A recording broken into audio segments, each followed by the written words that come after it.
السلام علیکم ورحمۃ اللہ۔ بسم اللہ الرحمن الرحیم۔ الحمد للہ وحدہ والصلاة والسلام علی من لا نبی بعدہ۔ احادیث مبارکہ کے ترجمے اور مختصر تشریح کا سلسلہ چل رہا ہے۔ یہ کتاب الایمان کی حدیثیں ابھی بیان ہو رہی ہیں، اسی میں علامت نفاق اور گناہ کبیرہ کا بیان بھی شروع کر دیا اس کتاب کے مرتب نے، کیونکہ اس سے پہلے بھی عرض کر چکا ہوں کہ نفس ایمان جو ہے اس میں تو کوئی کمی زیادتی نہیں ہوتی ہے، لیکن ایمان کے جو اثرات ہیں وہ شعبہ ایمان جہاں بیان ہوئے تھے 77 کے قریب، وہ ہیں جو اس کے اثرات ہوتے ہیں، اور انہی کی ضد جو ہے یہ کبائر یا نفاق کی علامتیں وغیرہ ہیں۔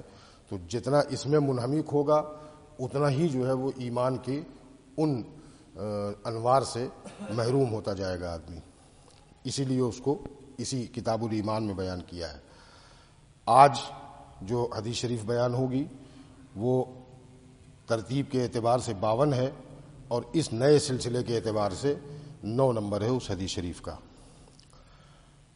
بسم اللہ الرحمن الرحیم۔ وعن انس قال قال رسول اللہ صلی اللہ علیہ وسلم ثلاث من اصل الایمان الکف عمن قال لا الہ الا اللہ ولا تکفرہ بذنب ولا تخرجہ من الاسلام بعمل والجہاد ماض مذ بعثنی اللہ الى ان یقاتل آخر هذه الامة الدجال لا یبطلہ جور جائر ولا عدل عادل والایمان بالاقدار۔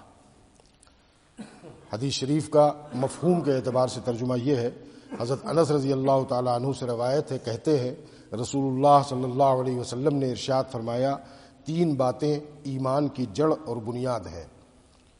جو آدمی صدق دل سے لا الہ الا اللہ کا اقرار کر لے، اس کے ساتھ جنگ اور جھگڑا ختم کر دینا۔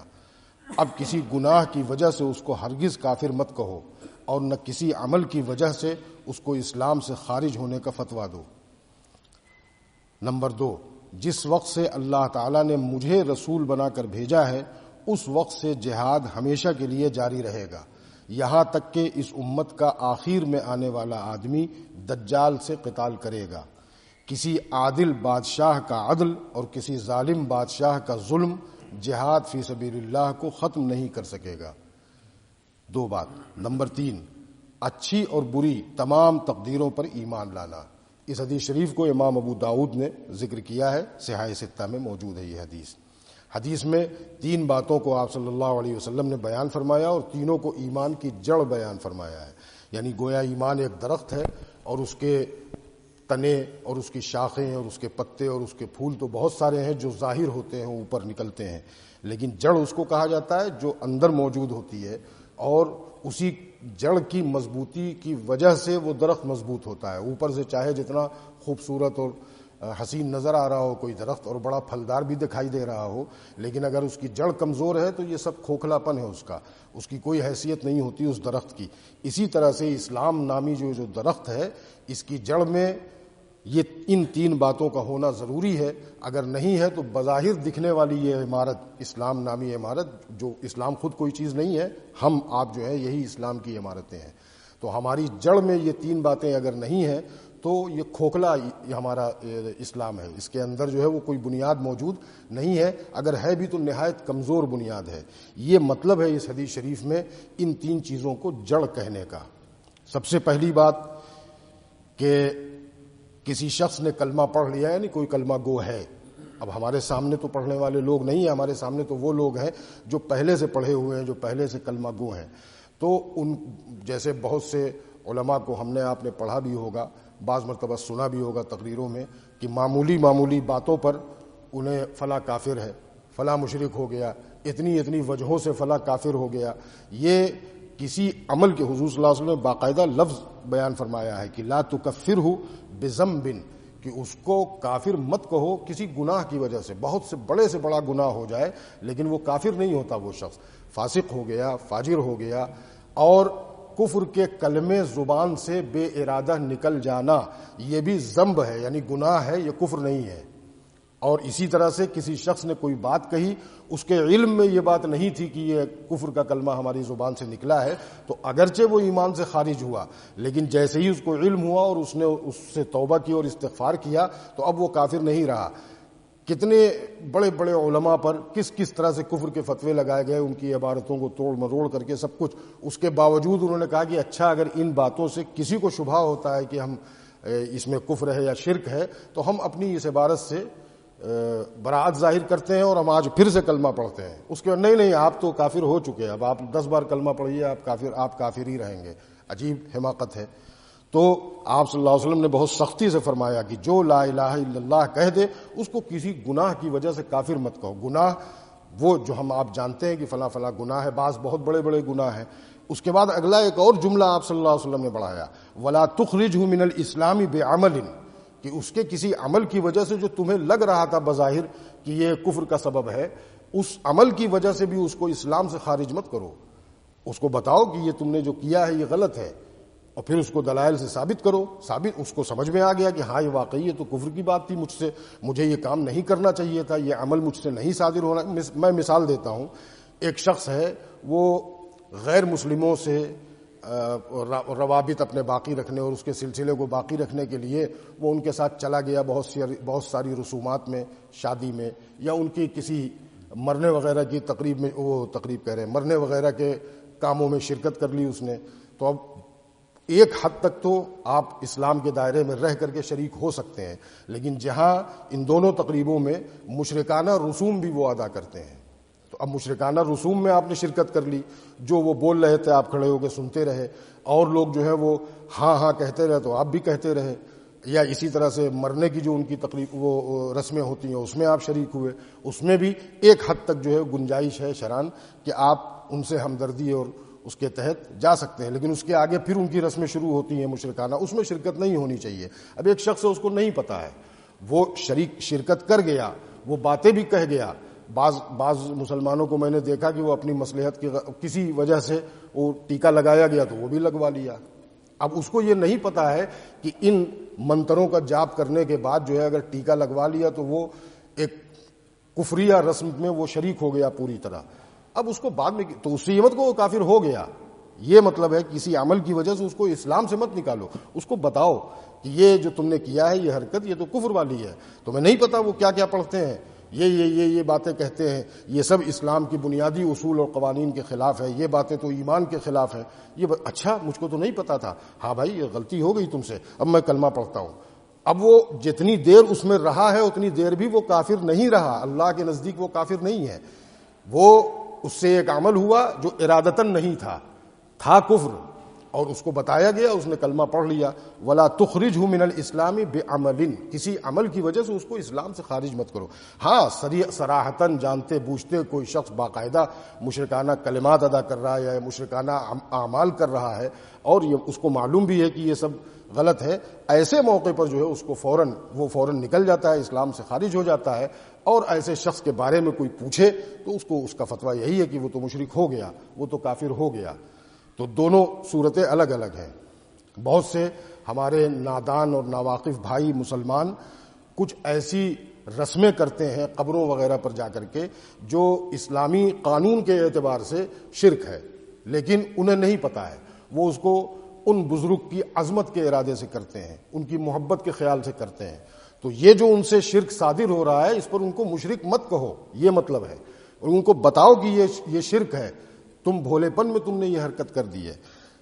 ایک بات نکلی ہے تو بتا دیتا ہوں، سجدہ تعظیم کا کرنا، کسی زندہ کو یا کسی قبر میں مدفون شخص کو سجدہ کرنا محض تعظیم اور عقیدت کی نیت سے، یہ شرک نہیں ہے، یہ گناہ ہے اور گناہ کبیرہ ہے۔ آپ کتابوں میں دیکھ لیں، مفتیہ حضرات سے پوچھ بھی سکتے ہیں، فتویٰ منگا سکتے ہیں، یہ گناہ کبیرہ ہے۔ عبادت کی نیت سے سجدہ کرنا یہ شرک ہے۔ تو اب جو لوگ سجدہ کرتے ہیں وہ گناہ کبیرہ میں ملوث ہیں، وہ ان کی عبادت نہیں کرتے۔ آپ نے دیکھا ہوگا بہت سے علماء جو ہیں وہ فوراً کہہ دیتے ہیں وہ تو مشرک ہو گیا، وہ سجدہ کر رہا تھا قبر پہ۔ ارے اتنے ایک عمل سے اس کو اسلام سے خارج مت کرو، اس سے پہلے معلوم تو کرو اس کی نیت کیا تھی۔ سجدہ تعظیمی یہ پہلی امتوں میں تو جائز تھا، لیکن آپ صلی اللہ علیہ وسلم نے اس کو حرام قرار دے دیا۔ تو جس چیز کو حرام قرار دیا ہے اس کا مرتکب جو ہے وہ گنہگار ہے، فاسق ہے، فاجر ہے، مشرک نہیں ہے۔ اب اس نے اگر عظمت کے بجائے عبادت کی نیت سے سجدہ کر لیا تو پھر وہ کسی بت کے سامنے کیا ہو یا کسی قبر کے سامنے کیا ہو یا کسی زندہ انسان کے سامنے کیا ہو، وہ شرک مشرک ہو گیا۔ تو شرک میں اور فسق میں فرق ہے۔ دوسری بات آپ صلی اللہ علیہ وسلم نے بیان فرمائی کہ جب سے اللہ نے مجھے نبی بنا کر مبعوث فرمایا ہے اس وقت سے اور دجال کے آنے تک اور اس سے جہاد تک، جہاد ہمیشہ جاری رہے گا۔ یعنی یہ ایسی چیز نہیں ہے جو اس دوران کسی بھی وقت جو ہے وہ امت سے اٹھا لی گئی ہو، ایسا نہیں ہے۔ جہاد ہمیشہ فرض ہے، بس اس کی فرضیت جو ہے وہ عین ہے کہ فرضیت کفایہ ہے، اسی میں یہ مدتیں گزریں گی۔ فرضیت عین جیسے نماز ہے، ہر شخص پر فرض ہے، کسی سے ساقط نہیں، کسی کے ذمے سے نہیں نکالی جائے گی۔ روزہ ہے، ہر شخص پر فرض ہے، جب رمضان پائے گا وہ تو اس کو روزہ رکھنا ہے۔ اور کفایہ اس کو کہتے ہیں کہ کچھ لوگ کر لیں تو باقی لوگوں سے وہ ساقط ہو جاتا ہے۔ تو جہاد فرض کفایہ ہمیشہ رہے گا، یہ فرض عین ہمیشہ رہے گا ایسا نہیں ہے۔ فرض کفایہ ہمیشہ رہے گا، یعنی ایک جماعت وہ اس کام کو کرتی رہے گی قیامت تک۔ آپ صلی اللہ علیہ وسلم کی ایک اور حدیث شریف کا ٹکڑا ہے، الجہاد ماضٍ الی یوم القیامہ، جہاد قیامت تک جاری رہے گا، چلتا رہے گا۔ اس کا بھی یہی مطلب ہے کہ ایک نہ ایک جماعت وہ اس کام کو کرتی رہے گی۔ اب جو اس میں شامل ہے، جو اس میں شریک ہے، اس کے مرتبے کا کیا کہنا؟ ہمیں نہیں موقع مل رہا ہے یا ہم بد نصیب کہہ لیجئے کہ ہمارے پاس ایسے ذرائع اور وسائل نہیں ہے کہ ہم اس بڑے عمل کو کر سکیں، تو جو لوگ کر رہے ہیں کم سے کم ان کے لیے دعا کریں، ان کے۔ اور میں تو اس سے پہلے بھی کہہ چکا ہوں کہ اپنے آپ کو تیار رکھنا چاہیے، حالات کب ایسے آ جائیں کہ اب جہاد جو ہے وہ فرض کفایہ نہیں بلکہ فرض عین ہو گیا ہر شخص پر۔ جب نفیر عام ہوتی ہے امیر مسلمانوں کے امیر کی طرف سے تو پھر ہر شخص پر فرض ہوتا ہے، ہر بالغ پر، اور صرف اس سے مستثنا ہوتی ہیں عورتیں، نابالغ بچے اور بہت بوڑھے لوگ، یہ مستثنا ہوتے ہیں، باقی سب پر وہ فرض ہو جاتا ہے۔ تو ایسی نفیر عام جب ہو تو اس وقت کے لیے بھی اپنے کو تیار رکھنا چاہیے ابھی سے ذہنی طور پر۔ اتفاق ایسا ہے کہ احادیث کے سلسلے میں جو اس وقت ہوتا ہے اس میں بھی یہ بیان آ رہا ہے کئی حدیثوں سے مسلسل، جس میں جہاد کا تذکرہ ہے، اور صبح اتوار میں جو فجر کے بعد تفسیر کا سبق ہوتا ہے اس میں بھی اتفاق سے جہاد کی آیات آ رہی ہیں۔ حالانکہ جب شروع کیا گیا یہ سلسلہ تو یہ تھوڑی معلوم تھا کہ یہ حالات ہو جائیں گے، سلسلے وار ہی چل رہا ہے، لیکن ایسا دیکھیے کہ حالات ایسے موجود ہیں اس وقت ملک میں اپنے، اور اسی کے اعتبار سے ہم لوگ سبق پڑھتے پڑھتے یہاں تک پہنچ گئے، حدیث میں بھی یہاں تک پہنچ گئے جہاں یہ مضامین موجود ہیں، اور تفسیر میں بھی وہاں تک پہنچ گئے۔ یہ حالات بھی اللہ کے حکم سے ہیں، یہ اسباق جو ہو رہے تھے یہ بھی اللہ ہی کے حکم سے ہو رہے تھے۔ تو اس کی مناسبت اور مطابقت کو بھی سمجھتے چلیے کہ اللہ کی طرف سے یہ ذہنی تیاری کے لیے یہ اسباق ہیں۔ تو بہرحال بعض لوگ کہتے ہیں صاحب وہ یہ جہاد پر علماء کیوں بیان کرتے ہیں، یہ بہت سے لوگ ہیں جو کہتے ہیں کہ کیا ضرورت ہے اس کی بیان کرنے کی، بھائی احتیاط برتنا چاہیے فلانا۔ عجیب، یعنی یہ حماقت ہی ہوگی بھائی، جیسے ہم نماز پر بیان کرتے ہیں، جیسے ہم روزے پر بیان کرتے ہیں، جیسے حج اور زکوٰۃ کے مسائل بیان کرتے ہیں، جیسے نکاح و طلاق کے مسائل بیان کرتے ہیں، ویسے ہی یہ ایک فریضہ ہے۔ کسی فریضے کے سلسلے میں احکام کا بیان کرنا، اس کا یہ مطلب تھوڑی ہے کہ ہم اسی وقت کہہ رہے ہیں کہ بس یہ بیان ختم ہوتے ہی چلیے نکلیے، اب چلا جائے، مارا جائے، کوٹا جائے۔ بھائی یہ ہمارے بہترین اور اعلیٰ ترین ارکان میں سے ایک رکن ہے، اس رکن کے بارے میں بھی لوگوں کو جاننا چاہیے۔ ہمارے جیسے بچوں کو نماز کے احکام معلوم ہونے چاہیے، ایسی جہاد کے احکام بھی معلوم ہونے چاہیے۔ بلکہ ہمارے ایک دوست ہیں غیر مسلم ہیں، وہ غیر مسلم سے دوستی بھی دو قسم کی ہوتی ہے، ایک وہ جو ان سے معاملات ہیں بظاہر دوستی اور رسم ہے، آنا جانا ہے، یہ اجازت ہے اس کی شریعت میں، کاروبار کا تعلق ہے، اور ایک یہ ہے کہ دل میں ان کو جگہ دے دینا، اس سے منع کیا ہے شریعت نے۔ تو دل میں کسی غیر مسلم کی جگہ نہیں ہوتی ہے کسی مومن کے دل میں، یعنی کافر سے کو دل میں جگہ دینے کا مطلب یہ ہے کہ اس کے کفر سے ہم دل